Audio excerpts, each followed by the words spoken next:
Problema ng lokal na pamahalaan ng La Castellana sa Negros Occidental ang sapat na supply ng pagkain at iba pang pangangailangan ng libo-libong lumikas kasunod ng pagputok ng Bulkang Kanlaon.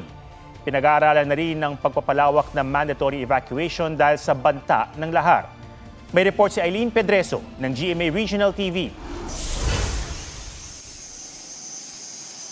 Isa ang La Castellana Elementary School sa 11 evacuation center sa bayan matapos pumutok ang Bulkang Kanlaon nitong Lunes.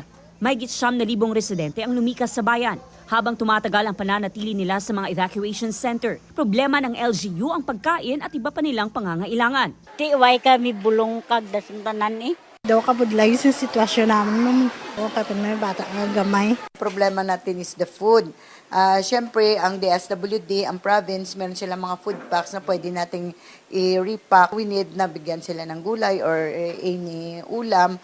So yan ang problema. And of course, mobility and transportation. Posible pang madagdagan ng mga evacuee kapag itinaas ang Alert Level 4.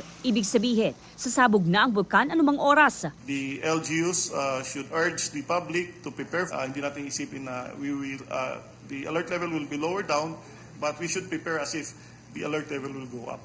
Mula sa naitalang 19 na volcanic earthquakes noong December 9 nang sumabog ang Mount Kanlaon, umabot ito sa 31 sa nakalipas na 24 oras ayon sa PHIVOLCS. Habang ang sulfur dioxide emission mahigit doble at umabot na sa 4,000 tons per day. Ayon sa DENR, nasa 30 bayan at lungsod na ang apektado ng ashfall.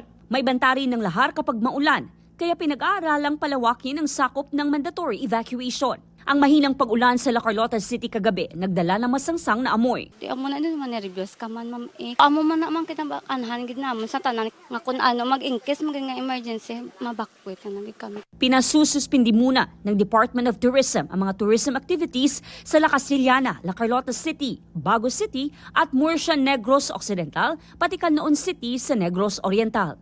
Eileen Pedreso ng GMA Regional TV nagbabalita para sa GMA Integrated News. Huwag magpahuli sa mga balitang dapat niyong malaman. Mag-subscribe na sa GMA Integrated News sa YouTube.